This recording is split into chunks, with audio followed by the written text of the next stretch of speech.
All right, secret agents, I'm going to show you how to make your own cipher wheel. And this one is already done, and I'm going to make another one with you. So here we have an encrypted message. Obviously it's gibberish, these aren't real words. And if you were the person who had the cipher wheel, you would either have to know what letter equaled what, or you'd have to figure out how to solve this cipher. We've talked a lot in camp this week about how you might start with a cipher like this and figure out what this might mean, but I'm not gonna give that away in this video in case you haven't finished this lesson at camp yet. But to solve a cipher wheel, I would have to know what A, for example, equaled in this cipher. So if A equaled X, then that would mean that this Q, or let's start with this U, that this U, if A equaled X, then this U would be the letter X. Well, that doesn't make a lot of sense because we're not gonna have a word that starts with X usually, unless it was X-ray, and that's not long enough. So we know that A doesn't equal X, but you could keep spinning it around and say, oh, well, what if A equals C? If that's the case, then this U would mean S. And then I could think, well, maybe this first word starts with S. That's one way to go about it. The other way is to use what we know about words to help us solve this. Or if you and another agent know you're both trustworthy and you want to tell them, for example, that A equals R, and that would be how you would solve the clue, then they could use your cipher wheel to figure out the message. Okay, so that's how a cipher wheel works, and you're gonna make your own. I'll let you think about what this might mean. I'm not gonna give it away right now. So I'm gonna pull this stuff aside, and then we'll get started on your own cipher wheel. So for this activity, you have your cipher wheel template, and then you have a paper clip and a brad and scissors, and you'll have markers or crayons or pencils, whatever you want to use. Obviously this one was done with color pencil. I wanted to make mine a little darker for the second one so you can see it really well on camera. So the first thing I'm going to have you do is cut out your wheels, and you've got 2 of them.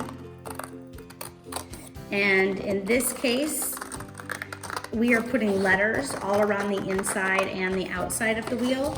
You can also make a cipher wheel that has numbers or symbols or some other cipher if you want. This one is going to be letters though. So cut out each part of your wheel. So now I've cut out my wheel, and I'm going to show you how to attach it first. You don't need to keep it attached right now while you're coloring it in, but I want to make sure I show you this so that you know what you're working with before you start to color.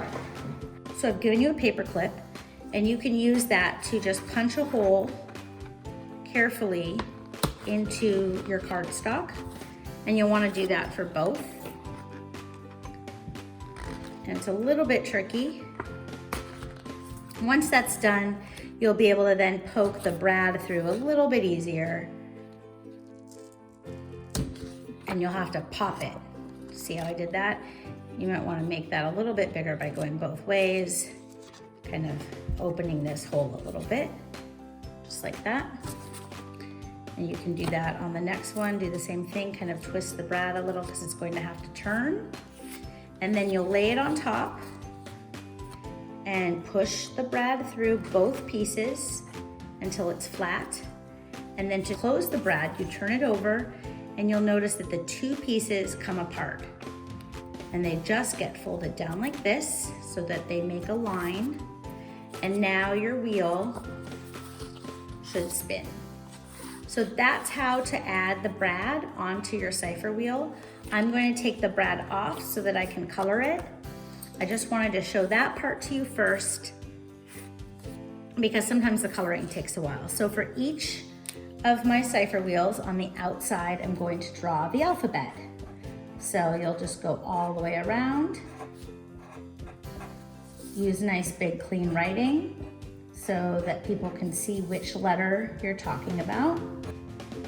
So there's my inner wheel, and now I'll do the outer wheel. And again, I'm just going to go around in the alphabet in order.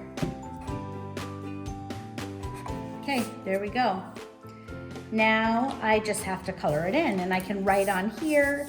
I could put a secret code word that I know, or my secret agent name, or just Cipher Wheel.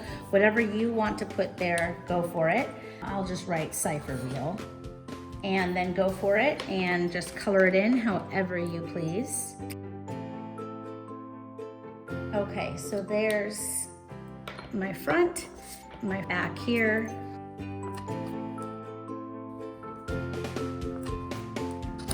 And then I poke my red through, and here is my finished Cipher Wheel. So now this can be used to create all kinds of codes for agents and spies alike. So give it a try. I can't wait to see what you do for your designs. Have fun.